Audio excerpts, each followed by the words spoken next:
30th question था। Question number 1 देखिएगा, dash represents a specific time when children are particularly susceptible to certain kinds of stimuli in their environment. यानी dash उस विशिष्ट समय को कहा जाता है जब बच्चे उनके वातावरण में खास प्रकार से उद्दीपन के प्रति विशेष रूप से ग्रहणक्षम होते हैं। यानी कि उस विशिष्ट, उस पर्टिकुलर, उस स्पेसिफिक टाइम को क्या कहेंगे, जब एनवायरनमेंट में यदि कोई भी स्टिमुलस है, यदि कोई भी उद्दीपक है, तो उसके प्रति बच्चे जल्दी से प्रतिक्रिया करते हैं। उद्दीपक कोई भी ऐसी चीज जो आपका ध्यान अपनी तरफ केंद्रित करे और आपको कोई रिस्पॉन्स देने पे बाधित करे। तो अगर आप छोटे हैं और आपके एनवायरनमेंट में लोग बोल रहे हैं और आपको बोलना नहीं आता मान लीजिए, तो आप उस टाइम पे ससेप्टेबल हैं। जो भी स्टिमुलस, जो भी बच्चे ने सुन लिया वो वही रिपीट करेगा, उसको तुतला के बोलेगा या बोलने का प्रयास करेगा। तो जो भी एनवायरनमेंट में स्टिमुलस होता है या जो भी वो देख रहा है आसपास, उसको रिपीट करने की कोशिश करेगा। दैट मीन्स वो पीरियड सेंसिटिव पीरियड कहलाएगा। संवेदनशील अवधि या क्रिटिकल पीरियड भी हम इसको कह सकते हैं। ये लैंग्वेज डेवलपमेंट के लिए भी अर्ली चाइल्डहुड ही होता है और सोशलाइजेशन के लिए भी। तो ये क्रिटिकल यानी संवेदनशील काल है, बहुत ही महत्वपूर्ण काल है जब बच्चा ज्यादा ससेप्टेबल है। एक टाइम के बाद आपके एनवायरनमेंट में बहुत कुछ हो रहा होता है, आप हर चीज से प्रभावित नहीं होते, लेकिन एक पर्टिकुलर एज में या स्टेज में जब हर एक स्टिमुलस के प्रति आप क्या हैं, एक्ट करना चाह रहे हैं, रिस्पॉन्ड करना चाह रहे हैं, तो उस समय को हम सेंसिटिव पीरियड कहेंगे, संवेदनशील काल कहेंगे।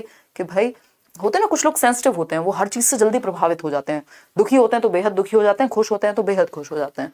ठीक, तो हम कहेंगे कि ये जो पीरियड है इसको सेंसिटिव पीरियड कहेंगे।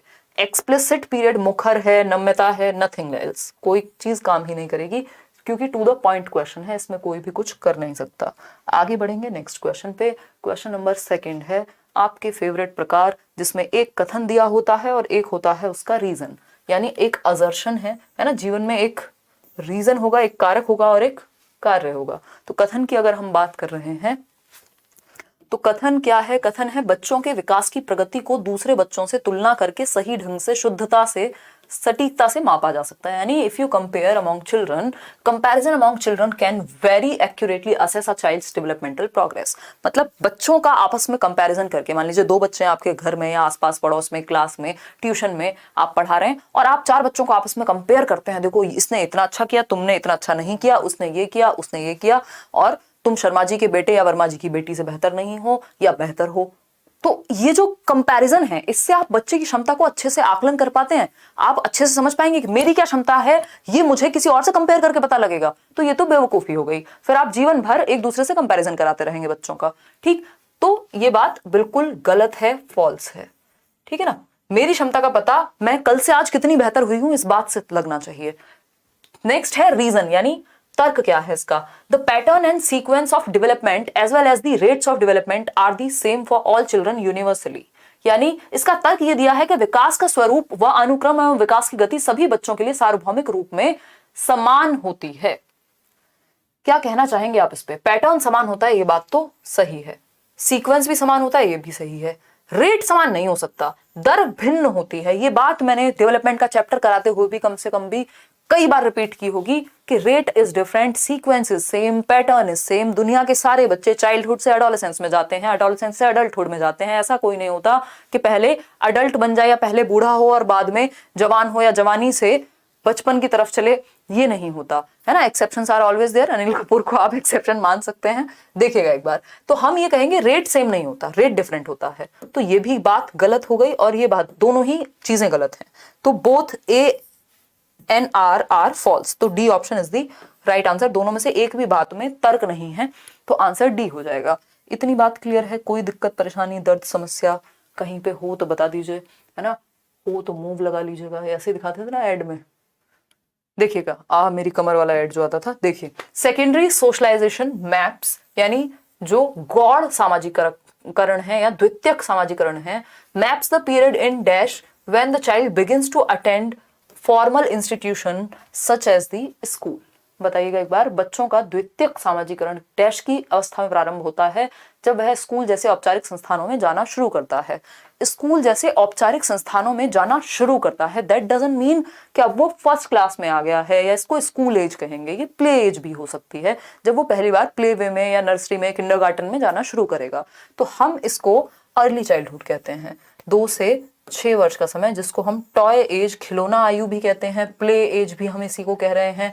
और अगर मैं बात करूं तो सेकेंडरी सोशलाइजेशन यहीं से शुरू होगा। उसका रीजन क्या है? उसका रीजन ये है कि शैशवावस्था, जन्म से 2 वर्ष में सबसे पहले प्राइमरी सोशलाइजेशन, प्राइमरी जो फैमिली से होता है, यानी प्राथमिक सामाजिकरण, जब बच्चे ने परिवार में जन्म लिया। और परिवार क्या है? समाज का छोटा रूप है, मिनिएचर वर्जन है ना। तो ये जो मिनिएचर वर्जन है, जैसे आपने देखा होगा कार्स आती हैं बड़ी बड़ी, बच्चों के लिए खिलौने आते हैं छोटे छोटे, मिनिएचर वर्जन है कि मर्सिडीज का छोटा एक खिलौना टॉय कार है, तो वो क्या मिनिएचर वर्जन हो गया। तो परिवार भी उसी तरह से समाज, जो कि एक बहुत बड़ी यूनिट है, उसका छोटा सा हिस्सा है, उसका एक मिनिएचर वर्जन है। तो सबसे पहले जो प्राथमिक सामाजिकरण होगा वो परिवार में होगा। और दुनिया के नियम, कायदे, कानून, तौर तरीके, जो भी थोड़े बहुत हम सीखते हैं, सबसे पहले परिवार में सीखते हैं, जब हम जन्म से 2 वर्ष में होते हैं। उसके बाद आपका प्राथमिक सोशलाइजेशन, यानी आपका आय का कॉन्सेप्ट थोड़ा थोड़ा बनने लगता है, और आप दुनिया में जाते हैं तो सेकेंडरी सोशलाइजेशन होता है। और दुनिया में जाने का समय है अर्ली चाइल्डहुड, जब आप प्ले वे या आसपास के बच्चों के साथ जाना शुरू करेंगे, ठीक है ना। तो ये अर्ली चाइल्डहुड वो पीरियड है जब सेकेंडरी सोशलाइजेशन का काल कह सकते हैं हम इसको। ऐसा नहीं है बाद में बंद हो जाते हैं सोशलाइजेशन, बाद में भी होता रहता है, बात शुरुआत की हो रही है। क्वेश्चन नंबर 4 देखिएगा, in which stage can children work with hypothetical statements and explore logical relationships. Logical, hypothetical, याद आ रहा है कुछ?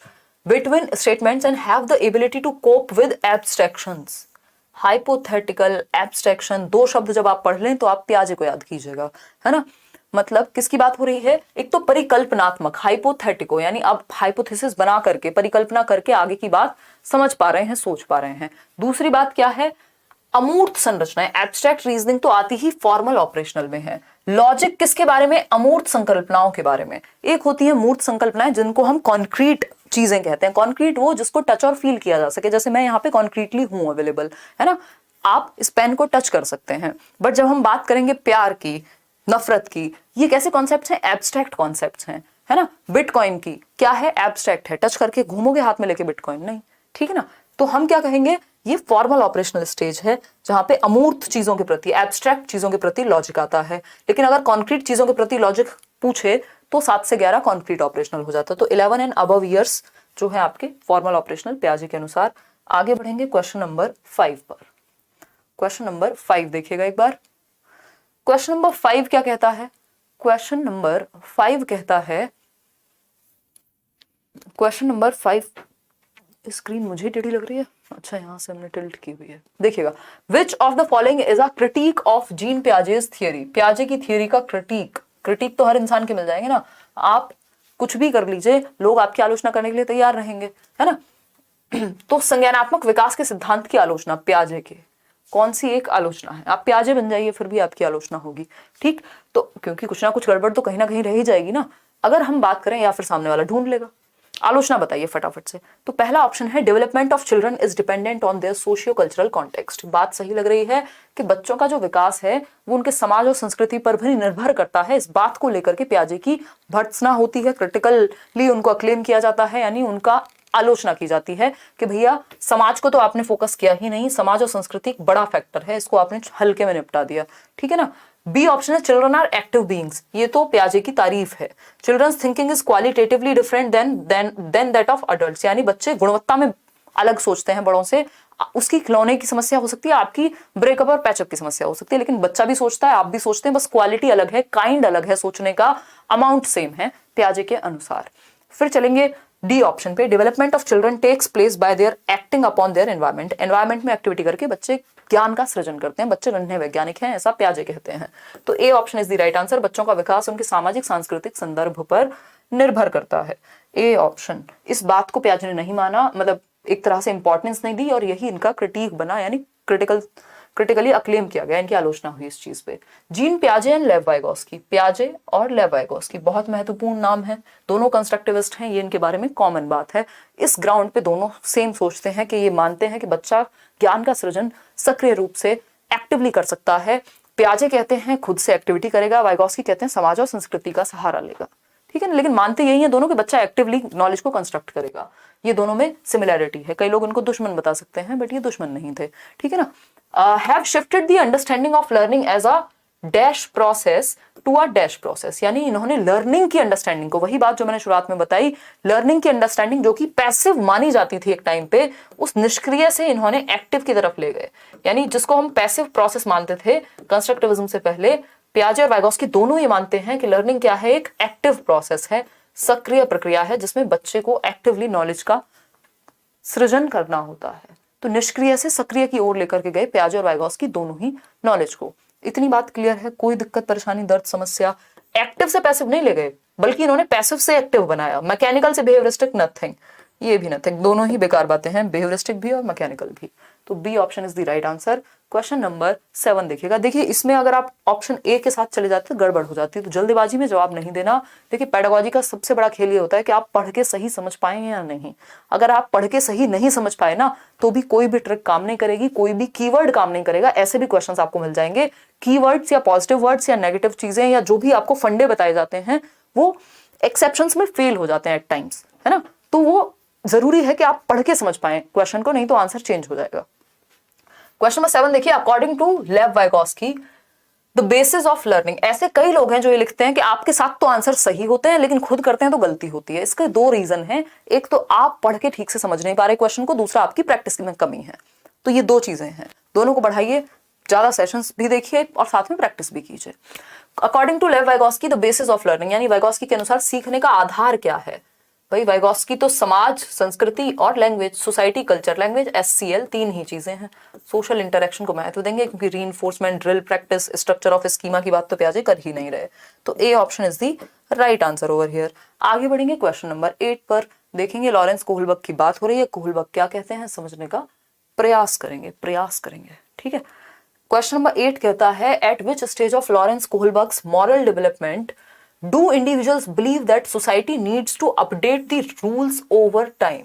यानी वो कौन सी अवस्था है कोहलबर्ग के नैतिक विकास के सिद्धांत की जिस स्तर पर व्यक्ति विश्वास रखते हैं कि समाज को अपने नियमों में समय के साथ बदलाव करने की जरूरत होती है। क्योंकि change is the only constant, ऐसा कहा जाता है, यानी एकमात्र सतत चलने वाली या स्थिर रहने वाली चीज है परिवर्तन। मतलब परिवर्तन जीवन का नियम है, इनडायरेक्टली हम ये कह सकते हैं इस बात से समझ करके। तो समाज भी समय के साथ चेंज होता है। जो चीजें आज से 10 साल पहले समाज में बुरी मानी जाती थी, आज वो ठीक हो रही हैं। रूल्स में, संविधान में, लॉज में परिवर्तन होते हैं। क्यों? क्योंकि समाज को नियमों में परिवर्तन लाने की जरूरत होती है टाइम के साथ। बात तो ठीक है, या कोई दिक्कत परेशानी है इस बात को समझने में? मेरे ख्याल में तो नहीं होनी चाहिए। आज मूड ऑफ है क्या? एकदम सीरियस होकर पढ़ा रहे हो यार? आज थोड़ी एनर्जी लो है मेरा ना, बैक टू बैक जब मेरा मूड और एनर्जी दोनों ठीक होते हैं तो मैं इतना काम कर लेती हूँ कि उनकी बैंड बज जाती है दोनों की। तो खैर कोई बात नहीं, ठीक कर लेंगे अभी। देखिएगा फटाफट से बताइएगा फिर हम आगे बढ़ेंगे। हाँ टायर्ड लग रही हो ना? हाँ बिल्कुल सही सोच रहे हो आप। लोगों के सैटरडे संडे ऑफ होते हैं, अभी कल भी इंटरव्यू के लिए जाना है, परसों भी। देखिएगा एक बार, अगर हम बात करें, कोई बात नहीं यार एनर्जी ले आएंगे, आपकी क्लास के लिए एनर्जी बना देंगे, नहीं भी होगी तो। देखिएगा अगर हम बात करें तो किस स्तर पर व्यक्ति विश्वास रखते हैं कि समाज को अपने नियमों में समय के साथ बदलाव करने की जरूरत होती है। ओबीडियंस एंड पनिशमेंट में तो पड़ी ही नहीं है बच्चे को कि कौन सा समाज, कौन सा सही और गलत। जिस बात से उसको दंड मिलेगा वो गलत है और जिससे नहीं मिलेगा वो सही है। गुड बॉय गुड गर्ल में भी बस उसको अच्छा बनना है। सोशल ऑर्डर मेंटेनिंग ओरिएंटेशन में ऐसा हो सकता है कि समाज में जो नियम है वो भलाई के लिए बनाए गए हैं और उनका पालन किया जाना चाहिए। ये बात तो सही है ना? कोई दिक्कत परेशानी दर्द समस्या इस बात को एक बार दिखाओ, ये पोल दिखाओ कितने लोग क्या दे रहे हैं। हाँ सही है। तो समाज में नियम का पालन करना चाहिए ताकि चीजें सही चलती रहें। बट समाज में नियम अपडेट भी होते हैं over the period of time. इसमें अगेंस्ट जाने की बात नहीं हुई। ये बात नहीं हुई कि अगर किसी को सूट ना करे तो चेंज कर दो, ऐसा नहीं कहा। अगर ऐसा कहा होता तो 5th हो जाता, आई मीन डी ऑप्शन हो जाता, जो कि 5th स्टेज है। अभी हम 4th के साथ जा रहे हैं, सोशल ऑर्डर मेंटेनिंग के। समाज में नियमों का पालन करना जरूरी है क्योंकि वो समाज के फायदे के लिए बनाए गए हैं और वो समय के साथ अपडेट भी होते हैं। क्वेश्चन नंबर 9 देखिएगा। क्वेश्चन नंबर 9 क्या कहता है समझेंगे। विच of the following is a correctly matched pair of the type of intelligence and the end state. यानी हावर्ड गार्डनर की थियरी के अनुसार अंतः स्थिति और बुद्धि, यानी एक प्रकार की इंटेलिजेंस और उसका अंत क्या हो सकता है, मैक्सिमम क्या हो सकता है, उसके बारे में आपको बताना है। बताइएगा फटाफट से बताइएगा। आप शादी कब कीजिएगा? IAS ऑफिसर से कीजिएगा। देखिए हमारे जीवन में ना कैसी कैसी समस्याएं हैं।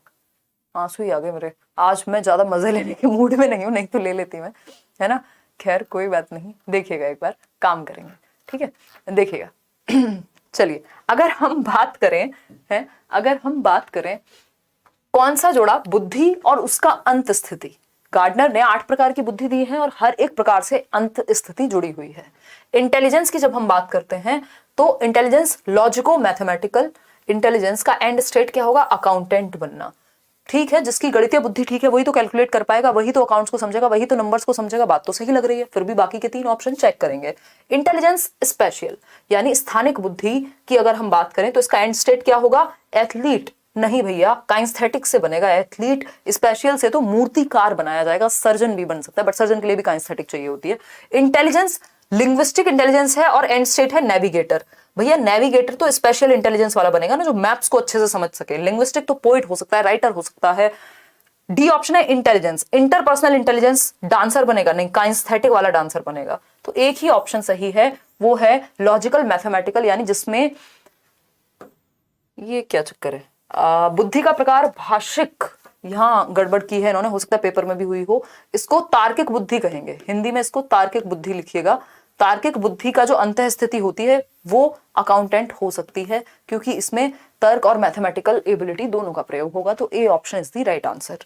आगे बढ़ेंगे, क्वेश्चन नंबर 10 देखिएगा। इसीलिए बाइलिंगुअल देख लिया कीजिए क्वेश्चन को, कई बार किसी साइड गलती हो सकती है, पेपर में भी गलती हो सकती है ना। क्वेश्चन नंबर 10, और हो सकता है हुई हो।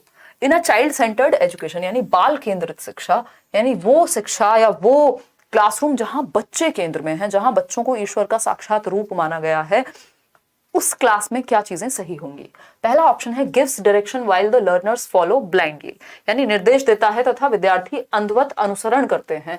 आंख बंद करके बच्चों को फॉलो नहीं करना होता डायरेक्शन को, वो चाइल्ड सेंटर्ड एजुकेशन हो ही नहीं सकती जहां बच्चे ब्लाइंडली फॉलो कर रहे हैं, जबकि यहां बच्चों के इंटरेस्ट एप्टीट्यूड के अनुसार हमें चलना चाहिए। ठीक है ना, सब ऑप्शन चेंज है हिंदी इंग्लिश में। अच्छा नहीं, सही तो है, सही तो है। देखिएगा, understands the child and the process of learning in a socio constructivist manner. हाँ, बच्चों व सीखने की प्रक्रिया को सामाजिक रचनावादी रूप में देखता है, उसी को हम चाइल्ड सेंटर्ड कहेंगे, जहां पे बच्चे की एक्टिविटी को सेंटर में रखा गया है। बच्चा कंस्ट्रक्टिविस्ट मैनर यानी एक्टिव है बच्चा, है ना, सक्रिय है बच्चा। Sets are rigid and standard curriculum, कठोर और मानकीकृत नहीं, जिसमें फ्लेक्सिबिलिटी चाहिए, हमें रिजिड नहीं चाहिए, फ्लेक्सिबल चाहिए, लचीलापन चाहिए, है ना। जीवन में भी कक्षा में भी जो रिजिड होते हैं वो टूट जाते हैं, जो फ्लेक्सिबल होते हैं वो टूटते नहीं है, टाइम के साथ ढल जाते हैं। डी ऑप्शन है uses assessment to rank the student, बच्चों को रैंक करना, लेबल करना, सेग्रीगेट करना खराब बात होती है। तो B option is the right answer over here. आगे बढ़ेंगे क्वेश्चन नंबर 11 पर। क्वेश्चन नंबर 11 क्या कहता है, नेशनल एजुकेशन पॉलिसी का क्वेश्चन है। नेशनल एजुकेशन पॉलिसी का चैप्टर मैं आपके साथ डिस्कस कर चुकी हूँ, इस पे क्लास हो चुकी है यूट्यूब पे, अगर ना देखी हो तो देख लीजिएगा, और लाइक शेयर करना भूल गए हो तो वो भी कर दीजिएगा अगर सेशन आपको पसंद आ रहा हो। क्वेश्चन नंबर 11 है, according to national education policy 2020 यानी राष्ट्रीय शिक्षा नीति 2020 के अनुसार the progress card of the students communicated to the parents would be, यानी कि प्रोग्रेस कार्ड यानी रिजल्ट कैसा बनना चाहिए एनईपी के अनुसार। तो 360 डिग्री असेसमेंट होना चाहिए, यानी होलिस्टिक असेसमेंट, बच्चे को हम हर एक पक्ष में जांच पाएं, सर्वांगीण रूप में उसको समझ पाएं, उसकी प्रोग्रेस को। तो based on norm reference testing, norm reference होता है कि एक स्टैंडर्डाइज टेस्ट बनेगा, परसेंटेज के हिसाब से सबको ऊपर नीचे से आंका जाएगा, वो खराब बात है। क्राइटेरिया पे बनी कि 33% ले आओ। Are reflection of relative performance of students in comparison to classmates, comparison भी आपस में नहीं। Are reflection of the progress as well as the uniqueness of the child, बच्चे के सर्वांगीण विकास को ध्यान में रखते हुए उसकी प्रगति और उसमें क्या विशिष्टता है। हर बच्चे में कोई ना कोई अच्छा पोटेंशियल होगा छिपा हुआ, तो उसको उस तरफ हम कैसे लेके जाएं। वो म्यूजिक में अच्छा है कि आर्ट में अच्छा है कि किस एक क्षेत्र में अच्छा कर सकता है, उसकी यूनिकनेस को देखना है ना। हमें ये नहीं देखना कि आप बेस्ट हो, आप दूसरों से बेस्ट हो, आप यूनिक हो। तो आपके अंदर की जो यूनिकनेस है उसको बाहर निकाल के ला पाना अच्छी बात है, जीवन का एक बेहतर तरीका हो सकता है जीने का। क्वेश्चन नंबर 12 देखिएगा, to ensure retention of students from socio economically disadvantaged groups, यानी सामाजिक आर्थिक रूप से वंचित समूहों वाले छात्रों की अगर हम बात करें तो अवधारण सुनिश्चित करने के लिए राष्ट्रीय शिक्षा नीति 2020 क्या प्रस्ताव देती है ऐसे बच्चों के लिए जो किसी भी आधार पे, किसी भी नहीं, बेसिकली हम कहेंगे सामाजिक और आर्थिक आधार पे, यानी समाज में भी पिछड़े हैं और इनकम में भी पिछड़े हैं, आर्थिक स्थिति भी उनकी कमजोर है। तो ऐसे बच्चों के लिए किस तरह की करिकुलम, किस तरह का करिकुलम यानी पाठ्यचर्या और किस तरह की टीचिंग मेथड्स यानी पेडागोजी होने चाहिए। सेंटर्ड अराउंड एग्जाम्स, परीक्षाओं पे केंद्रित होंगे तो जीवन से कब सीखेंगे। टेक्स्ट बुक सेंटर्ड नहीं, यूनिफॉर्म सबके लिए एक जैसा नहीं, ये तो डिफरेंशिएटेड होना चाहिए। तो एंगेजिंग एंड कॉन्टेक्चुअल, यानी वो बच्चे जो समाज और आर्थिक रूप से पिछड़े हुए हैं उनके भी कॉन्टेक्स्ट से जोड़ पाए, इस तरह की एक्टिविटीज, इस तरह के एग्जाम्पल्स, इस तरह के करिकुलम में चीजें होनी चाहिए कि उनके संदर्भ से, उनके जीवन से भी आप चीजों को जोड़ पाओ जो बच्चे सोशली और इकोनॉमिकली वीक हैं। तो C option is the right answer. Context से बेहतर चीज नहीं है दुनिया में, याद रखिएगा। किसी भी बात को अगर आप बिना कॉन्टेक्स्ट के समझ रहे हैं, बिना नुआंस के समझ रहे हैं, तो आप सही नहीं समझ पाएंगे, फिर आप किसी में भी गलती निकाल सकते हैं क्योंकि आपने संदर्भ नहीं समझा किसी बात का, है ना। देखिएगा आयुषी श्रीवास्तव क्या कह रहे हैं, मैम पेपर 1 और 2 के all previous question with online shift के क्वेश्चंस के लिए कौन सी बुक लूं। कोई बुक मत लो, चुपचाप से आयुषी इसी को करो, इसमें सारे पेपर 1 पेपर 2 दोनों ही हो जाएंगे। इसके अलावा किरण ले सकते हो अगर फिर भी आपको बाकी सब्जेक्ट्स की भी टेंशन है, नहीं तो आप सीधा सीटेट की वेबसाइट से डाउनलोड कर लो ना ये चीजें। क्यों? Sex is dash while gender is dash, sex is dash while gender is dash. बताइएगा, आज हम बैच में भी पढ़ रहे थे ये। यहां पे हिंदी में जेंडर और लिंग दोनों लिखा हुआ है, हिंदी में इसको लिंग भी लिख सकते हैं, पहले पेपर में ऐसा हुआ है। तो इंग्लिश वाली साइड आपको पढ़ना पड़ेगा, उसी को फाइनल माना जाएगा। अगर सेक्स की बात करते हैं तो ये एक बायोलॉजिकल एंटिटी है, ये जैविक है, फिजियोलॉजिकल है, यानी हमारी शारीरिक बनावट अलग है महिलाओं और पुरुषों की। बच्चों को जन्म महिलाएं देती हैं, ये क्या एक बायोलॉजिकल एंटिटी एस्पेक्ट है। तो सेक्स क्या है? बायोलॉजिकल एस्पेक्ट है। लेकिन जेंडर ये समाज ने बना दिया कि महिलाएं ये काम करेंगी और पुरुष ये करेंगे, महिलाएं ये पहनेंगी, पुरुष ये पहनेंगे। तो ये सोशियोलॉजिकल एस्पेक्ट हो गया। क्या है ये? सामाजिक हो गया। तो सेक्स जो है वो बायोलॉजिकल होगा और जेंडर सोशियोलॉजिकल होगा। तो A option is the right answer. Socially constructed sex नहीं हो सकता और बायोलॉजिकल जेंडर नहीं हो सकता। कल्चरल और सोशल तो एक ही बात है, समाज की ही बात हो रही है दोनों में मिलाकर, ठीक। तो A option is the right answer. इसमें किसी को भी कंफ्यूजन नहीं होनी चाहिए, ये बहुत बार पूछा जा चुका है। याद रखिएगा, सेक्स क्या है? बायोलॉजी से जुड़ा हुआ है, हमारी शारीरिक बनावट से, संरचना से जुड़ा हुआ है।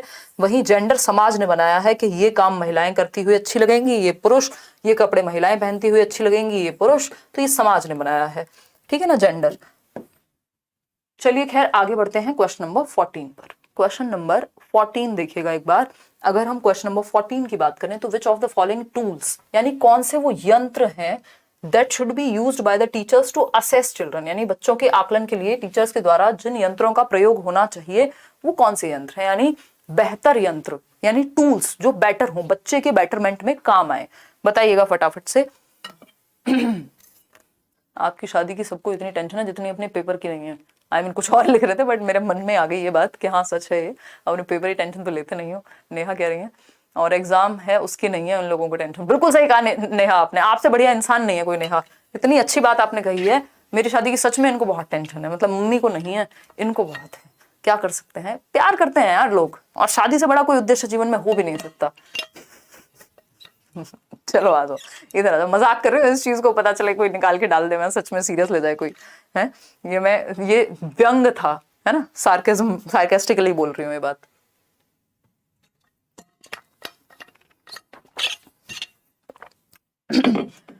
खैर कोई बात नहीं, इधर आ जाओ।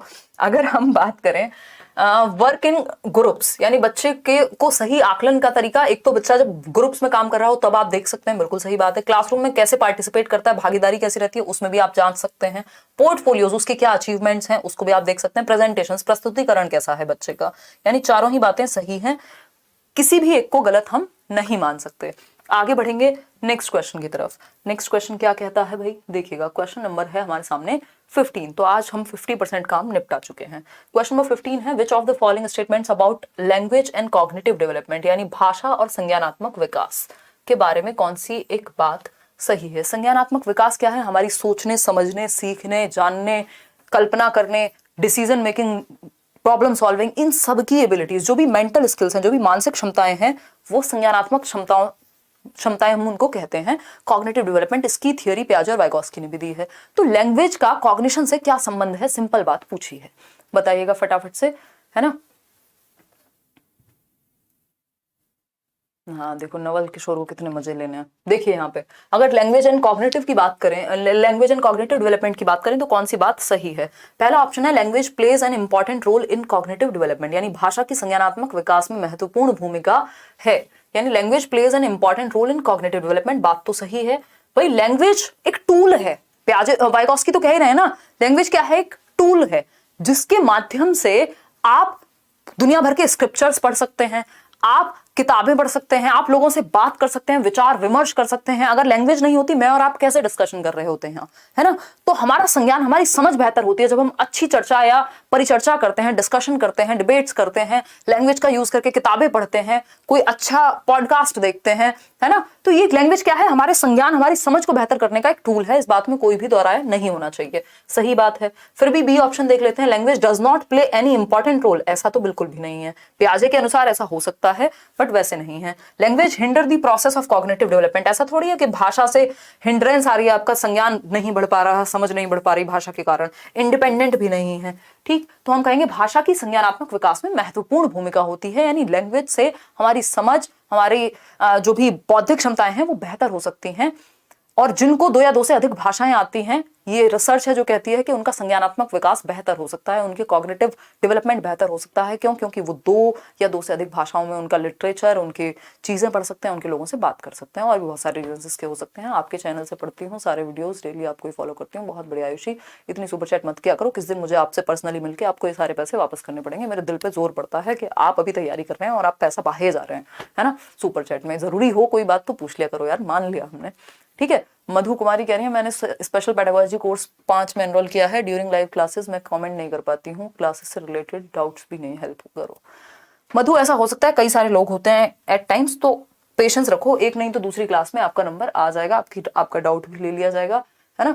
देखिए क्वेश्चन नंबर 16 देखिएगा। कमेंट तो आप करते होगे, नहीं कर पाते तो टीम को कॉल करो। आरपीडब्ल्यूडी एक्ट के अनुसार, जो कि 2016 में आया था, निम्न में से किसे दिव्यांगजन अधिकार अधिनियम 2016 में बढ़ावा दिया गया है? किस चीज को एनकरेज किया गया है आपके आरपीडब्ल्यूडी एक्ट में? बताइएगा एक बार, फटाफट से बताइएगा। पहला ऑप्शन है compulsory special education for persons with disabilities, यानी वो बच्चे जो दिव्यांगजन हैं उनके लिए अनिवार्य शिक्षा। तो वो तो आरटीई भी कह रहा है भैया हर किसी को एजुकेशन का अधिकार है, तो ये थोड़े ना सिर्फ इसमें बात हुई है। और अगर हम बात करें discrimination in assessing entitlement based disabilities, discrimination की भी बात नहीं हुई, डिनायल की भी बात नहीं हुई कि राइट ऑफ एजुकेशन इनको डिनाया कर दो जिन बच्चों को डिसेबिलिटी है। Equality and non discrimination in all spheres of life, यानी जीवन के सभी क्षेत्रों में समानता और गैर भेदभाव, यानी जो बच्चे जिनको डिसेबिलिटी है उनको किसी भी क्षेत्र में, किसी भी कॉलेज में वो जाएं, किसी भी क्षेत्र में, किसी भी जगह वो जाएं, वहां पे उनको, उनके साथ असमानता ना हो, उनके साथ डिस्क्रिमिनेशन ना हो, नॉन डिस्क्रिमिनेशन हो, इक्वालिटी बढ़ती जाए। ये चीज राइट मांगा गया है पर्सन्स विद डिसेबिलिटीज का, इसीलिए इसको right of persons with disability कहते हैं, जिसमें 21 डिसेबिलिटीज हैं। इससे पहले पीडब्ल्यूडी एक्ट हुआ करता था 1995 वाला, जिसमें सिर्फ 7 डिसेबिलिटीज थी। चलिए खैर आगे बढ़ते हैं, ठीक। क्वेश्चन नंबर 17 देखिएगा। क्वेश्चन नंबर 17 देखेंगे, और क्वेश्चन नंबर 17 कहता है इंक्लूसिव एजुकेशन, यानी एजुकेशन फॉर ऑल। जैसे इंक्लूसिव एजुकेशन पढ़ो, दिमाग में सेट बिठा लो स्कीमा में अपने कि यानी एजुकेशन फॉर ऑल, सभी के लिए शिक्षा। इंक्लूसिव एजुकेशन में एक डिसेबल्ड बच्चा भी है, एक गिफ्टेड बच्चा भी है, एक एवरेज बच्चा भी है, ठीक है ना? तो बताइएगा फटाफट से। देखो ये प्रीवियस ईयर कह रहे हैं, हम तो फ्री के मजे लेते हैं। हाँ हाँ क्यों नहीं, पीसी क्वेश्चन पूछो। पीसी इंक्लूसिव एजुकेशन यानी समावेशी शिक्षा निम्नलिखित में से किसकी जरूरतों को पूरा करने में मदद करती है? तो ईच एंड एवरी स्टूडेंट, यानी प्रत्येक विद्यार्थी की। स्टूडेंट्स फ्रॉम रिलीजियस माइनॉरिटीज, भाई इंक्लूसिव एजुकेशन में तो हर एक बच्चा शामिल हो गया ना, एजुकेशन फॉर ऑल है ये, है ना? प्रत्येक विद्यार्थी की। फिर भी देख लेते हैं, students with disabilities only, gifted, सब तरह के बच्चे हैं यहाँ पे, गिफ्टेड भी है, एवरेज भी है, डिसेबल्ड भी है। इंक्लूसिव एजुकेशन सभी के लिए शिक्षा है एक रेगुलर स्कूल सिस्टम में। क्वेश्चन नंबर 18 देखिएगा फटाफट से, आसान सा सवाल है, डिस्कैलकुलिया पे बात हो रही है। तो कितना आसान पेपर है, पेपर 2 और आसान है, कल वाला पेपर भी मुश्किल था इसके मुकाबले। Dyscalculia is primarily associated with difficulty in, यानी गुणज वैफल्य मुख्य रूप से किस कठिनाई से जुड़ा हुआ है? गणना से जुड़ा हुआ है, तभी तो डिस्कैलकुलिया कह रहे हैं, है ना? कैलकुलिया मतलब कैलकुलेशन, गणना की बात हो रही है, रीडिंग नहीं। रीडिंग में डिसलेक्सिया होता है, पठन वैफल्य, जो ईशान अवस्थी को था, ठीक है। इसके अलावा परफॉर्मिंग मैथमेटिकल कैलकुलेशंस, ये बात सही है, कैलकुलेशन किससे जुड़ी हुई है? गणित से जुड़ी हुई है। तो डिस्कैलकुलिया किससे जुड़ा हुआ है? गणना से जुड़ा हुआ है, गणितीय गणना करने से संबंधित है। इसको डिस्कैलकुलिया ही कहेंगे हिंदी में भी। क्रिटिकल थिंकिंग से इसका कोई संबंध नहीं है, कम्युनिकेशन से अफेजिया या डिस्फेजिया हो सकता है, ठीक है ना? आगे बढ़ेंगे, क्वेश्चन नंबर 19 देखिएगा एक बार। क्वेश्चन नंबर 19 समझने का प्रयास कीजिएगा। इतने में आयुषी की एक और सुपर चैट पढ़ लेती हूँ। मैम सुपर चैट सिर्फ आपसे डाउट क्लियर करने के लिए करती हूँ, क्योंकि ऐसे लाइव कमेंट आप देख नहीं पाते हो। मैंने आपसे बढ़ के क्या सीटेट पास होने के बाद आपसे मिलना है। अच्छा, thank you so much Ayushi. हाँ, डाउट के लिए आप कर सकते हो, बट यार इतना मत करो यार, हैं। आके मिल लोगे इतने में तो आप देखो एक बार क्वेश्चन नंबर 19, मजाक कर रही हूँ मैं। चलिए धन्यवाद। क्वेश्चन नंबर 19 है, निम्नलिखित में से कौन सा अभ्यास, हाँ वो एक तरीका है मतलब जिसके थ्रू आप ऑफ कोर्स आपका कमेंट हाईलाइट हो जाता है। कौन सा अभ्यास भाषण और भाषा विकारों वाले विद्यार्थियों के सफल समावेशन में बाधा उत्पन्न करेगा? ध्यान रखिएगा, बाधा बनने की बात हो रही है। हिंड्रेंस कौन सा एक प्रैक्टिस हिंड्रेंस बनेगी in the successful inclusion of students with speech language disorder, यानी जिन बच्चों को भाषा प्रयोग में दिक्कत है उनके लिए कौन सी एक बात प्रॉब्लमेटिक साबित होगी? बहुत प्यारा क्वेश्चन है, फटाफट से बताइएगा। कई बार तो रैंडमली ऐसे फालतू फालतू क्वेश्चन भी दिख जाते हैं, देखो शादी वादी वाले भी, और ये कोई सुपर चैट नहीं करते, ऐसे मजे मजे में कुछ भी करते रहते हैं, तो नजर चली जाती है तो चली जाती है। देखो एक बार, चलिए फटाफट से बताइएगा। पहला ऑप्शन है break task and assignments into short easy to manage steps. चलिए ठीक है। डिस्करेज द यूज, ठीक है, लेकिन हमें तो गलत चाहिए ना, जो हिंडर करे, जो हेल्प ना करे लैंग्वेज वाले बच्चे को, जिसको ऑलरेडी दिक्कत है लैंग्वेज यूज करने में। तो ये बात तो सही है, छोटे छोटे टास्क में डिवाइड कर दिया, इससे तो हेल्प मिलेगी। Discourage the use of visuals to support expressive language skills, ये बात सही है। बेसिकली ये बात गलत है, और गलत है इसीलिए सही है क्योंकि पूछा ही गलत है, ठीक है ना। तो अभिव्यंजक भाषा कौशल का समर्थन करने के लिए दृश्यों के उपयोग को हतोत्साहित करना। भाई जिस बच्चे को भाषा प्रयोग में दिक्कत आ रही है आप उसको विजुअली दिखाएंगे चीजें, ये कह रहे हैं उसको डिस्करेज करो, तो ये तो प्रॉब्लमेटिक है। Use of pre planning strategies for oral and written task, अगर आप प्री प्लानिंग करेंगे तो हेल्प हो जाएगी बच्चे की, लेकिन हमें हेल्प कहाँ करनी है, हमें तो हिंडर करना है। Reduce auditory and visual distractions in the classroom, भाई जिस बच्चे को भाषा इस्तेमाल में दिक्कत हो रही है तो वहां डिस्ट्रैक्शन कम से कम हटाना है, क्लासरूम में कम से कम डिस्ट्रैक्शन होना चाहिए, ठीक है ना। क्लियर बात है। क्या गिफ्ट दिया था आयुषी ने आपको बर्थडे पे? दिखाया तो था उसमें, ब्लॉग में दिखाया था। हिमांशु सिंह दूसरे वाले चैनल पे जाके देखो। है प्रिया, और लाल इमोजी क्यों भेज रहे हो यार? गुस्से वाला इमोजी मत भेजा करो, डर जाती हूँ मैं। क्वेश्चन नंबर 20 देखिए, in order to cater to the needs of students with giftedness, वो बच्चे जो विलक्षण बुद्धि छात्र हैं, जो प्रतिभाशाली हैं, जिनकी बुद्धि का स्तर ज्यादा है, या फिर वो किसी एक क्षेत्र में बहुत अच्छा कर रहे हैं, या फिर वो टैलेंटेड हैं, मतलब क्रिएटिव भी हो सकते हैं। 3 कैटेगरी आती है आपकी गिफ्टेडनेस में। फटाफट से बताइएगा। हाँ, फेल वाले भी मिल सकते हैं, क्यों नहीं मिल सकते। देख रहे हैं विनोद, मैम आज तो सतरंगी लग रही हैं। हाँ हाँ किल्लू, मजाक उड़ाओ आप, हैं यही सिखाया आपको हमने कि आप मजाक उड़ाओ आकर के? हाँ बिल्कुल यही सिखाया। चलिए आ जाइए। अगर हम बात करें गिफ्टेडनेस की, तो कौन सी एक चीज है जिसको अवॉइड करना चाहिए? देखो लास्ट में है ये अवॉइड वर्ड, नहीं तो आप गलती कर देते इसमें, है ना। प्रतिभाशाली शिक्षार्थियों की आवश्यकताओं को पूरा करने के लिए शिक्षिका को निम्नलिखित में से किससे बचना चाहिए, यानी क्या नहीं करना चाहिए। नॉट वाले क्वेश्चंस ध्यान से करने हैं। अवॉइड लिखा हो क्वेश्चन ध्यान से पढ़ना है, लीस्ट लिखा हो ध्यान से पढ़ना है, एक्सेप्ट लिखा हो ध्यान से पढ़ना है, ठीक। तो allowing students to pursue independent projects, बिल्कुल सही बात है, ये तो करना चाहिए कि उनको इंडिपेंडेंटली हम करने दें काम, क्योंकि उनकी बौद्धिक स्तर ज्यादा है। लेकिन नॉट पूछा है, क्या नहीं करने देना है। फ्लेक्सिबिलिटी होनी चाहिए, ये बात भी सही है, लेकिन हमें सही नहीं गलत चाहिए। इंप्लीमेंटिंग अ यूनिडायमेंशनल करिकुलम, बस समझ जाओ यही गड़बड़ है। यूनिडायमेंशनल नहीं चाहिए, मल्टी डायमेंशनल चाहिए करिकुलम, वैसे भी हमें किसी भी बच्चे के लिए, है ना, यानी बहुआयामी, जिसमें कई सारे आयाम हो, बच्चे की पर्सनैलिटी के बहुत सारे रंग बाहर निकल करके आए। प्रोवाइडिंग स्टिमुलेटिंग एनरिचमेंट एक्टिविटीज, बिल्कुल सही बात है। एनरिच्ड प्रोग्राम्स जिसमें बच्चे का ब्रेन ज्यादा इन्वॉल्व हो, जिससे वो बोरियत महसूस ना करे। तो हमें मल्टी डायमेंशनल, कई आयाम, बहु रंग चाहिए, ऐसे कलरफुल चाहिए जीवन जो है करिकुलम का। तो C option is the right answer. ये बात गलत है, और गलत है इसीलिए सही है क्योंकि पूछा ही गलत है। यूनिडायमेंशनल नहीं, मल्टी डायमेंशनल चाहिए, तो सी ऑप्शन सही था। एक बड़ा सा सवाल आपके सामने, असर्शन और रीजन की बात हो रही है। एक तर्क दिया हुआ है और उससे पहले कथन दिया हुआ है। क्या ये कथन और इसका तर्क दोनों सही हैं, कोई एक सही है, या क्या करें बताइएगा फटाफट से। आप जवाब दीजिए, इतने में पानी पी के खत्म करती हूँ। हम 7,500 लोग जुड़े हुए हैं, सिर्फ 3,500 लोगों को ही सेशन पसंद आ रहा है। क्या लाइक करना क्यों भूल जाते हो? अगर सेशन अच्छा लगता है, देखने आते हो, कहाँ जाओगे लाइक बचा के? इससे कुछ मिलता नहीं है, बस सेटिस्फेक्शन, अच्छा लगता है। लाल इमोजी देने से आप पढ़ लेते हो। हाँ मैं समझ गई थी प्रिया आपकी ये ट्रिक, लेकिन दिल से बुरा लगता है। कोई और इमोजी लगा दिया करो यार।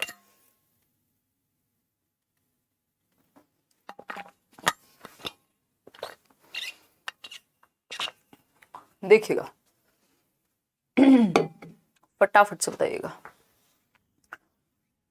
ये तुम्हें कौन सी सुपर चैट दिख रही है, आयुषी की? Okay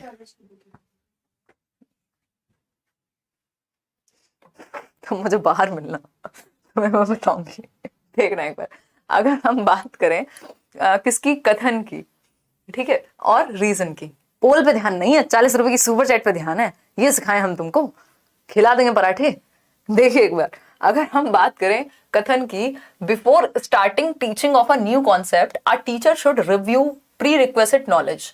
this will help students bring to mind the information they will need to understand new concept.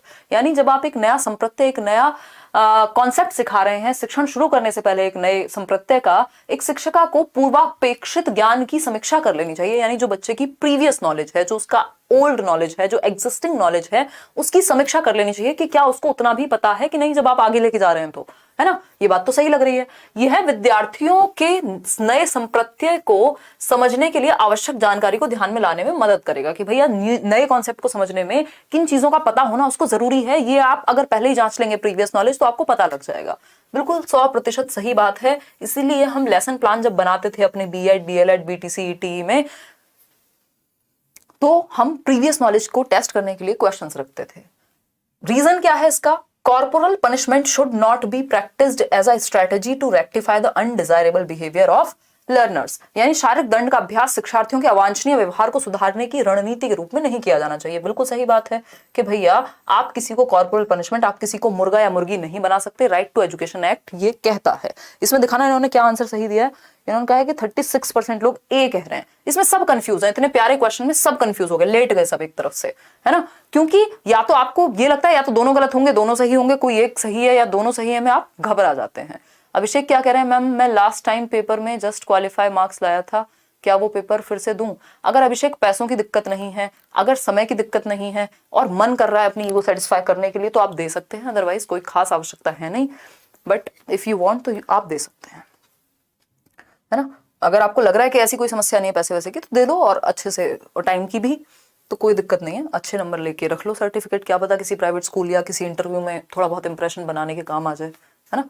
देखिएगा, अगर हम बात करें करेक्ट ऑप्शन की, तो इनमें से दोनों ही सही हैं। बट ये जो कथन था, इसका सही रीजन ये थोड़े ना है, दोनों अलग अलग बातें कर रहे हैं, है ना। कोई कह रहा है हाँ मुझे तो बहुत प्रेम है, वो दूसरा कह रहा है हाँ मुझे भी, लेकिन मुझे फलाने से है, तुम्हें फलाने से है। दोनों अलग अलग बातें कर रहे हैं, दोनों सही है अपनी जगह पे, ठीक है ना। तो ये ट्रू है, ये भी ट्रू है, लेकिन ये इसके बारे में बात ही नहीं कर रहा। कॉर्पोरल पनिशमेंट का यहां कोई संबंध नहीं था प्रीवियस नॉलेज की टेस्टिंग से। समझ पा रहे हो ना बात को? तो दोनों सही हैं, both A and R true, but R is correct explanation नहीं, आर करेक्ट एक्सप्लेनेशन ए की नहीं है। Both A and R true, but R is not the correct explanation of A. यानी ए और आर दोनों ही सही हैं, लेकिन आर जो है वो सही व्याख्या नहीं है ए की। ए के बारे में तो बात ही नहीं हुई प्रीवियस नॉलेज के बारे में, यहां तो दंड की बात होने लग गई, तो कुछ और ही बात हो रही है, ठीक है ना। तो B option is the right answer. समझ पा रहे हो? क्वेश्चन नंबर 22 देखिए इसी बात पे, देखिएगा फटाफट से।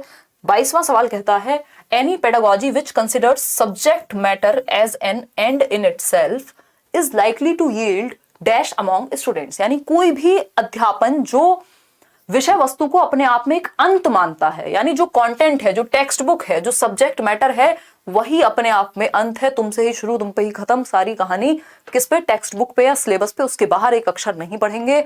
जब आप ऐसा सोचते हैं तो इस बात को कैसे देखना पसंद करेंगे बताइएगा। ब्लॉक मत कर देना पोल वाली दीदी, प्रीवियस ईयर कह रहे हैं तो ऐसी हरकतें मत करो ना पोल वाले भैया, इधर आओ।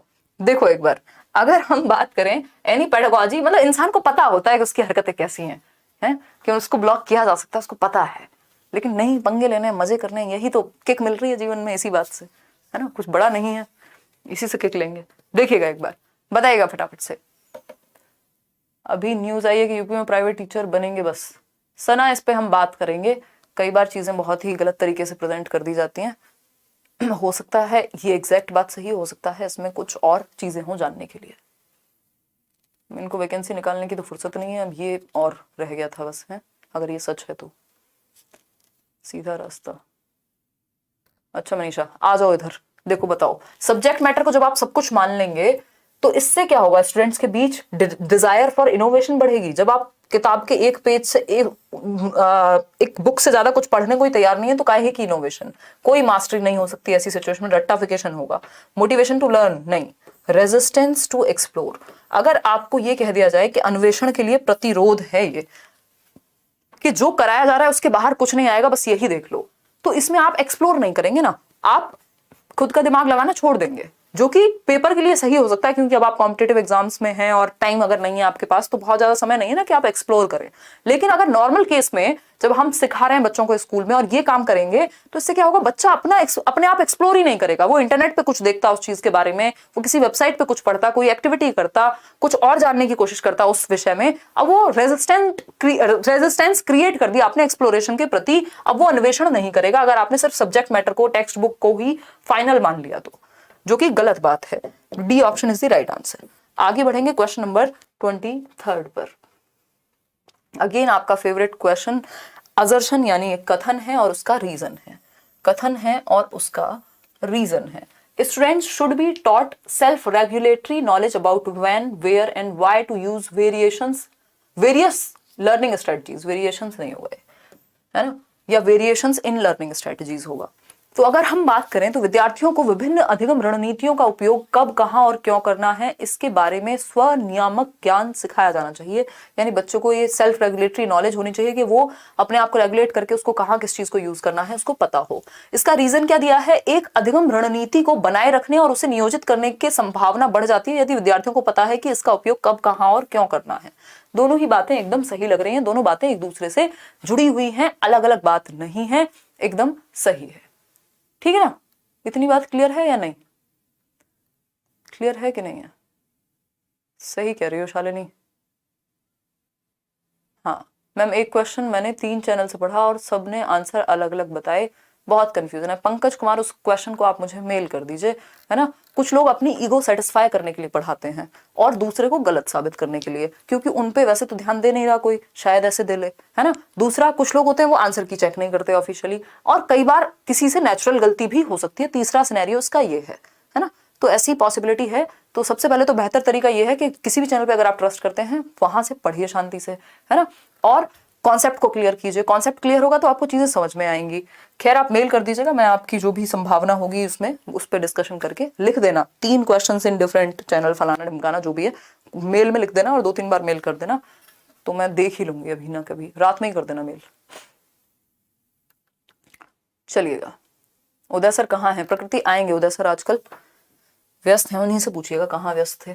Student should be taught self regulatory knowledge, यानी बच्चों को अपनी नॉलेज को रेगुलेशन करना आना चाहिए कि कहाँ किस अधिगम का प्रयोग करना है। इससे क्या होगा, लर्निंग स्ट्रेटजी से आपको समझ में आ जाता है कि किन चीजों को आपको कहाँ यूज करना है। दोनों बातें सही हैं, both A and R are true and R is the correct explanation of A. तो ए ऑप्शन सही होगा, सिर्फ सही नहीं है बल्कि करेक्ट एक्सप्लेनेशन भी है, ठीक है ना। तो A option is the right answer. आगे बढ़ेंगे क्वेश्चन नंबर 24 पर, पढ़िएगा फटाफट से जवाब दीजिएगा। क्वेश्चन नंबर 24 कहता है, which of the following is an example of metacognitive skills. Metacognitive skills क्या होती हैं? आपकी thinking about thinking, awareness of awareness, आप अपनी थिंकिंग को कैसे कंट्रोल कर रहे हैं, क्या दिशा दे रहे हैं, कैसे प्लान कर रहे हैं, कैसे रिव्यू करेंगे, ये है मेटाकॉग्निटिव स्किल्स। तो इनका प्रयोग, एग्जाम्पल कौन सा है मेटाकॉग्निटिव स्किल्स का? पहला ऑप्शन है evaluating process used by oneself in solving a problem, यानी किसी समस्या को हल करने में स्वयं द्वारा प्रयुक्त प्रक्रिया का मूल्यांकन करना, कि आपने जो चीज प्रयोग की है किसी प्रॉब्लम को सॉल्व करने में वो किस हद तक सही है। बात तो सही है। फिर आता है B option, identifying the difference between 2 pictures. इसमें तो एनालिसिस लगेगा, इसमें कोई मेटाकॉग्निशन नहीं लग रहा है, तो कॉग्निटिव स्किल है एनालिसिस, ब्लूम्स टैक्सोनॉमी में आपने पढ़ी होगी, हायर ऑर्डर थिंकिंग स्किल्स में आती है। Knowing the chemical formula of methane, यानी इसमें भी आपका सिंपल एप्लीकेशन लगेगा। Recalling the chronological order of a particular dynasty, कि पहले चोला थे या उसके बाद क्या था, तो ये सब क्या है, इसमें भी आपका कोई मेटाकॉग्निशन नहीं लगा, मेमोरी लगेगी जो कि कॉग्निटिव स्किल है। किसी समस्या को हल करने में स्वयं द्वारा प्रयुक्त प्रक्रिया का मूल्यांकन, कि जो तरीका आपने अपनाया है वो सही है कि नहीं है, थिंकिंग अबाउट थिंकिंग, है ना। तो A option is the right answer. आगे बढ़ेंगे क्वेश्चन नंबर 25। क्वेश्चन नंबर 25 देखिएगा एक बार। क्वेश्चन नंबर 25 अगर हम बात करते हैं, a teacher intends to facilitate procedural knowledge, यानी एक टीचर है जिसका फोकस इस बात पे है कि बच्चे का प्रक्रियात्मक ज्ञान, प्रोसीजर, मान लीजिए साइकिल चलाने का कुछ है तो वो प्रोसीजर बच्चा सीख जाए, इस बात पे फोकस है ना, ये बात तो ठीक है। फिर आता है among her students which of the following question is appropriate for this purpose, कौन सा एक क्वेश्चन सही होगा प्रोसीजरल नॉलेज को बेहतर करने के लिए। पहला ऑप्शन है how to solve an oxidation equation, यानी कि कैसे आप एक ऑक्सीडेशन रिडक्शन इक्वेशन को, ऑक्सी अपचयन समीकरण को सॉल्व करेंगे। तो इसका एक प्रोसीजर होगा, इसके कुछ स्टेप्स होंगे। साइकिल अगर आप चलाना सीख रहे हैं तो उसके कुछ स्टेप्स होंगे, तो स्टेप्स मतलब प्रोसीजर की बात हो रही है, बात तो सही लग रही है। फिर बी ऑप्शन देखते हैं, what are the components and structures of DNA, इसमें कोई भी प्रोसीजर नहीं होगा, इसमें सिंपल चीजें होंगी, इसमें डिटेल्स होंगी कि क्या कंपोनेंट्स होते हैं। Which planet is closest to the sun, इसमें भी कोई प्रोसीजर नहीं होगा कि आप जाके देख के आएंगे कि कहाँ है प्लैनेट, कौन सा क्लोजेस्ट है, आप गए और देख करके आए स्पेस यान में। Who wrote Indian national anthem, अब इसमें आप सीधा सीधा आंसर कर देंगे, और बट आप इसमें कोई प्रोसीजर थोड़ी बताएंगे कि कैसे लिखा था रविन्द्रनाथ टैगोर ने, नहीं बता पाएंगे ना। तो ये ए ऑप्शन है कि कैसे किया था कोई काम, कैसे किया जाना चाहिए, वो होती है प्रोसीजरल नॉलेज। तो A option is the right answer. Question number 26 देखिएगा, और 4 क्वेश्चन रह गए आज के सेट में। अगर आप 30 क्वेश्चन एक साथ बैठ के सॉल्व नहीं कर पाते हैं, आप 150 क्वेश्चन का पेपर कैसे सॉल्व कर पाएंगे, बताइएगा, फटाफट से बताइएगा, जल्दी बताइएगा। पेडागोजी हो रही है बैच में, क्यों नहीं होगी।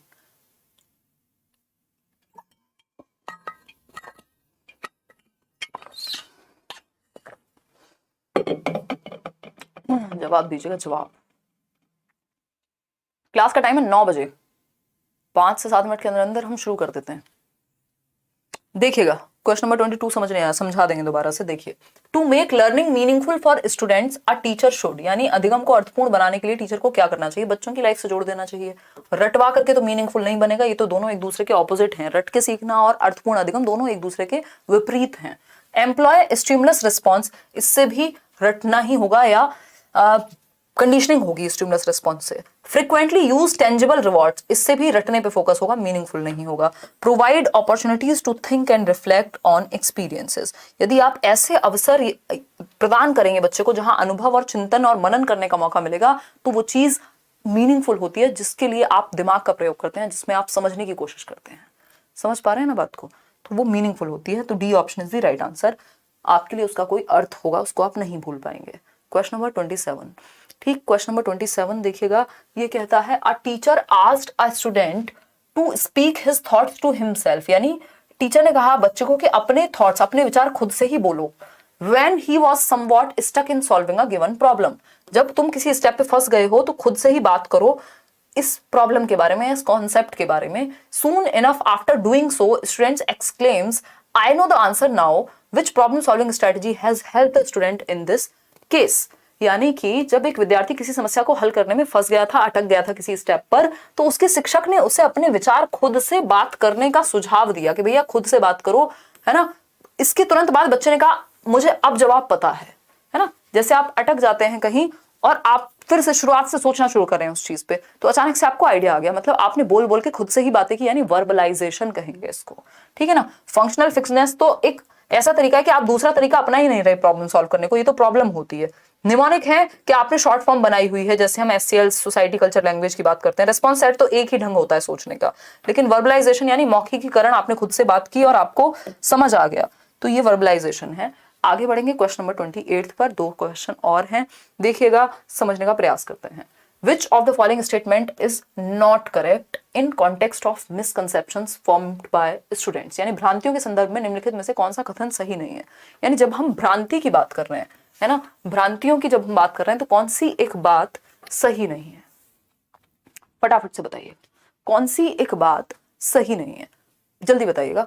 नॉट करेक्ट कौन सी बात है, कौन सा सवाल वो जो सही नहीं है। मिसकॉन्सेप्शंस, समझ रहे हो ना, भ्रांति मतलब नाइव कॉन्सेप्शंस। देखो भ्रांतियों को 2-3 तरीके से जाना जाता है, पहले वो समझेंगे, जवाब आप देते रहिएगा। देखिएगा, ये जो मिसकॉन्सेप्शंस हैं, जिनको हम भ्रांतियां कह रहे हैं, मिसकॉन्सेप्शंस, इनको हम वैकल्पिक अवधारणाएं भी कहते हैं, है ना। भ्रांति कह रहे हैं अभी हम, ध्यान रखिएगा इस पे एक क्वेश्चन आता ही है, ठीक है। शांति नहीं, भ्रांति कहेंगे इसको। दूसरे भाषा में क्या कह सकते हैं हम इसको, हम ऑल्टरनेटिव होता है ना, कि राकेश नहीं सुरेश सही। ऑल्टरनेटिव दोस्ती करनी थी, ऑल्टरनेटिव कॉन्सेप्शन भी कहते हैं इसको, यानी वैकल्पिक अवधारणाएं भी कहते हैं। और इसी चीज को हम क्या कहते हैं, इसी चीज को हम कहते हैं नाइव कॉन्सेप्शंस। ये समय समय पे भाषा बदलती रहती है, नाइव कॉन्सेप्शंस बात वही रहती है ना। नाइव कॉन्सेप्शंस, नाइव होता है अनुभवहीन बचपन वाली स्थिति, नाइवनेस। ठीक, अगर हम बात करते हैं मिसकॉन्सेप्शंस की, ऑल्टरनेटिव कॉन्सेप्शंस की, नाइव कॉन्सेप्शंस की, ये सब वो चीजें हैं जो बच्चा भ्रांति क्रिएट कर लेता है किसी चीज को समझने में। जैसे जब उसने तालाब में पानी देखा और वो पानी हरे रंग का था, तो वो ये सोच लेगा कि पानी तो हरे रंग का ही होता है। जब टीचर उसको पढ़ाएंगी कि पानी कलरलेस होता है, वाटर इज कलरलेस, तो उसके दिमाग में भ्रांति आएगी और वो कहेगा नहीं मैंने तो ग्रीन कलर का देखा था। तो ये भ्रांति ठीक करने की जरूरत होती है, बट इसका मतलब ये नहीं कि बच्चा स्टूपिड है। एटलीस्ट बच्चे ने सोचा तो, उसने अपने अनुभव के बेसिस पे बताया तो। जैसे जब ट्रेन चल रही है तो वो सोचता है पेड़ भी चल रहे हैं, हम सबने बचपन में ऐसा ही सोचा है ना। तो पेड़ भी चल रहे हैं साथ में, तो ये क्या, ये भ्रांति है। जब आप चलते हैं तो सूरज आपके साथ चल रहा है हर जगह, ये भी क्या है, भ्रांति है। तो ये मिसकॉन्सेप्शन क्रिएट हो जाते हैं कई बार लर्निंग के दौरान, लेकिन इसका मतलब ये नहीं बच्चा बेवकूफ है। इनको हम मिसकॉन्सेप्शन या रॉन्ग कॉन्सेप्शन ना कह करके ऑल्टरनेटिव कॉन्सेप्शन कहते हैं, नाइव कॉन्सेप्शन कहते हैं कि बचपने में बच्चे ने वैकल्पिक अवधारणा बनाई है, लेकिन बनाई तो है, तो इनको बुरा नहीं माना जाता, बट इनको करेक्ट किया जाता है चैलेंज करके, डिस्कशन करके इन पे, है ना। इनको खराब नहीं मानते। तो कौन सी एक बात इनके कॉन्टेक्स्ट में सही नहीं है। Misconceptions can be used constructively by a teacher in the process of learning, यानी भ्रांतियों का प्रयोग शिक्षक द्वारा सीखने की प्रक्रिया में रचनात्मक रूप से किया जा सकता है। ये बात तो सही है, और हमसे तो गलत पूछा है, हमसे तो नॉट पूछा है। भाई आप इन भ्रांतियों का प्रयोग कर सकते हैं बच्चों के कॉन्सेप्ट को क्लियर कराने में, क्योंकि ये भ्रांतियां, कंफ्यूजन तो हो ही सकती हैं, कभी भी होंगी लर्निंग में, आज भी होती हैं, 10 साल बाद भी होंगी लोगों को। बी ऑप्शन है misconceptions characterises the initial phase of children's understanding of certain concepts, यानी भ्रांतियां कुछ संपत्तियों के बारे में बच्चों की समझ के प्रारंभिक चरण की विशेषता है। कह सकते हैं कि जब बच्चा शुरू करता है किसी चीज को, तो ऐसी भ्रांति होना स्वाभाविक बात है, नेचुरल बात है। ठीक है ना, इतनी बात क्लियर है या कोई और दिक्कत है? क्या पूछ रहे हो? मैंने एमकॉम की है जिसमें मेरे 49% है और सब्जेक्ट कॉम्बिनेशन की वजह से टीजीटी एसएसटी में एलिजिबल नहीं हूँ। क्या मैं केवीएस और डी+ भी में पीआरटी के लिए एलिजिबल हूँ बीएड में? ये आपको जिस टाइम पे बीएड किया हुआ ना आपने, जिस टाइम पे आपने अगर वो किया था ना अपना केवीएस में, तो मुश्किल है, डी+ में आपको चांस मिल सकता है। तो जब वो नोटिफिकेशन निकालेंगे, आप प्रीवियस नोटिफिकेशन एक बार पढ़ लो, कई जगह पे 45% चाहिए होते हैं, कई जगह पे 50 भी चाहिए होते हैं, तो वो आप एक बार देख लीजिए। केवीएस में तो मेरे ख्याल में नहीं कर पाएंगे आप, देखिएगा वहां 50 से ऊपर ही चाहिए। Misconceptions clearly indicates children's inability to learn anything new and advanced, ये भी बात गलत है और यही सही है, क्योंकि पूछा ही गलत है कि जो भ्रांतियां हैं स्पष्ट रूप से बच्चों की कुछ भी नई और उन्नत सीखने की अक्षमता को दर्शाती हैं। भाई भ्रांति होने का मतलब ये थोड़ी कि अब बच्चा सीख नहीं पाएगा, कि अब वो कुछ नया नहीं सीख पाएगा, ये तो बेवकूफी की बात हुई। किसी से गलती हो गई ये थोड़ी अब वो जीवन में कुछ अच्छा नहीं करेगा। डी ऑप्शन है misconceptions represents children's intuitions about the process they observe around them, ये बात तो सही है कि जैसे वो सीखते हैं, वो जो उन्होंने ऑब्जर्व किया है उस बात पे बात कर रहे हैं। तो सी ऑप्शन गलत था, इसीलिए सही था। क्वेश्चन नंबर 29 देखिएगा, सेकंड लास्ट क्वेश्चन है आज का, फिर हम खत्म करेंगे आज की कहानी, फिर हम मिलेंगे सीधा संडे, जिसमें हम बातें करेंगे, संडे वार्ता करेंगे। और वो जो आपका जो भी नोटिस है जिसको लेके इतनी आज शाम से मैं क्लास में भी देख रही हूँ तान्या, ओके, उस पे भी बात कर लेंगे अगर कल फुर्सत मिली तो। सिंगल हो तो हाथ उठाओ यार, शबीर जाफरी कह रहे हैं। हाँ हाँ हाँ, बेरोजगार हो तो भी उठा दें हाथ, शर्म तो नहीं आती? देखिए एक बार, फोकस कर लो यार काम हिलने पे, क्यों परेशान रहते हो, कैसी कैसी बातें करते हो। देखो एक बार, which of the following emotion positively, मतलब सिंगल होने में शर्म है इनको, दुख है, बहुत दर्द है, बेरोजगारी में दुख नहीं है, वहां दर्द नहीं है। देखिए एक बार, which of the following emotion positively impact learning, यानी कौन सा एक इमोशन, कौन सा एक संवेग है जो सकारात्मक रूप से प्रभावित करता है अधिगम को। कल वाले सॉन्ग का नाम बताइए ना प्लीज, मैंने इंस्टाग्राम पे डाल दिया था, हालांकि उसमें म्यूजिक था, बट जो समझदार लोग होंगे उन्होंने नाम ढूंढ लिया होगा। मैं बिल्कुल भी एम्बेरेस्ड महसूस नहीं करना चाहती, इसलिए नहीं बता सकती हूँ। देखिए एक बार, अगर हम बात करें निम्नलिखित में से कौन सा संवेग, स्टोरी पे होगा अभी भी, संवेग अधिगम को सकारात्मक रूप से प्रभावित करता है, यानी सीखने को पॉजिटिवली इंपैक्ट करेगा। भाई कुछ इमोशन नेगेटिव होते हैं जो सीखने को नेगेटिवली इंपैक्ट करेंगे, जैसे डर का माहौल है तो डर पॉजिटिवली इंपैक्ट नहीं करेगा, कई बार दिक्कत दे देगा आपको, है ना, बहुत कम। नहीं बेइज्जती नहीं है तान्या, मैं तो जस्ट आपको बता रही हूँ, ठीक, मैं बेइज्जती नहीं कर रही हूँ, बात बेरोजगारी में बेइज्जती की नहीं है, बट जब आपको बुरा फील हो रहा है सिंगल होने में, तो आप कुछ कर नहीं रहे हैं जीवन में अपने लिए और अपने आसपास वालों के लिए, उसमें भी होना चाहिए। बोर्डम की जब हम बात कर रहे हैं तो बोर्डम नेगेटिव है, फियर नेगेटिव है, एंजाइटी नेगेटिव है, इनसे आप आगे नहीं बढ़ पाएंगे। लेकिन अगर आपको होप है कि कोई बात नहीं यार, अभी नौकरी नहीं लगी, मेहनत कर रहा हूँ या कर रही हूँ अच्छे से, कुछ ना कुछ जीवन में कर लूंगा, नहीं तो नौकरी भी ले ही लूंगा उससे पहले, ठीक, तो आशा जो है वो पॉजिटिव है, लर्निंग को आपकी आगे लेके जाएगी। आगे बढ़ेंगे क्वेश्चन नंबर 30। ये सबके लिए नहीं होते इस तरह के जोक, दिल पे मत ले जाया करो बेरोजगारी वाले जोकों को, जोको नहीं होता, वैसे जोक्स ही होता है, लेकिन क्या कर सकते हैं। देखिएगा, which of the following set, ये ऐसे लोगों के लिए होता है जिनको क्लास में सिर्फ उद्दंडता मचानी है। Which of the following set of attributions for failure, एक second, which of the following set of attributions for failure on a task is likely to motivate a student for future attempts. यानी बच्चा मान लीजिए किसी एक task को, किसी एक काम को करते हुए फेल हो गया है, तो कौन सा एक सेट होगा एट्रीब्यूशंस का, कौन सा एक तरीका होगा जिससे वो भविष्य में प्रयास करने के लिए मोटिवेटेड रहे। एक बार फेल हो गए तो ये थोड़ी कि अब दोबारा ट्राई नहीं करेंगे, समझिए ना। आप हमेशा गलत कमेंट्स ही पढ़ते हो, कभी भी अच्छे कमेंट्स नहीं पढ़ते। गौतम शांडिल्य कह रहे हैं यार अच्छे भी पढ़ती हूँ मैं, थोड़े जो डिफरेंट होते हैं ना वो अलग से दिख जाते हैं, पता नहीं कैसे। पॉजिटिव भी पढ़ती हूँ, ऐसा थोड़ी है यार, कैसी बातें करते हो बहकी बहकी सी। देखो क्वेश्चन नंबर 30 देखिए, set of attributions for failure on a task, जिससे बच्चा मोटिवेटेड रहे आगे फ्यूचर में अटेम्प्ट करने के लिए। तो क्या मानना चाहिए बच्चों को, I am not intelligent and intelligence is fixed. अगर आप ये मान लेंगे कि मैं बुद्धिमान नहीं हूं और बुद्धिमान होना तो भैया स्थिर होता है, तो फिर तो आप करेंगे नहीं, इससे तो आगे के लिए मोटिवेशन नहीं आएगा। फिर है B option, I didn't put enough effort this time although I am capable of doing so. ये बात सही है, ये सही चीज है कि मैंने इस बार पर्याप्त प्रयास नहीं किया, जितनी मेहनत की जरूरत थी उतनी मेहनत मेरे से नहीं हो पाई, हालांकि मैं ऐसा करने में समर्थ हूं, मैं ये चीज कर सकता हूं अगर मैं बहुत अच्छे से मेहनत करूं तो इससे आप आगे मेहनत करने के लिए मोटिवेट होंगे। सॉरी, सी ऑप्शन है, teacher was biased towards me, I can't change her perception about me. अब ऐसे लोग, इसको रैशनलाइजेशन कहते हैं, किसमें, डिफेंस मैकेनिज्म में, कि भैया टीचर की गलती थी, मैं तो इसलिए फेल हो गया या हो गई, है ना, आपकी भी तो जिम्मेदारी थी अपने प्रति। This particular exam falls on Tuesday, और ट्यूसडे तो मेरे लिए अनलकी डे होता है। ये सब बेकार की बातें, इनमें आपका कंट्रोल नहीं है, जिस चीज पे आपका कंट्रोल है वो है आपकी मेहनत। तो B option is the right answer over here. अब किसी को एक तो 22वें सवाल में दिक्कत थी और किसी को कल वाले क्वेश्चंस में भी दिक्कत थी। ये सीटेट और पेडागोजी स्पेशल बैच में अगर आप एनरोल करने में इंटरेस्टेड है तो आप करियर विल ऐप डाउनलोड करेंगे, उससे पहले हम कल का 30th क्वेश्चन देखेंगे। देखिएगा, which of the following is an inappropriate.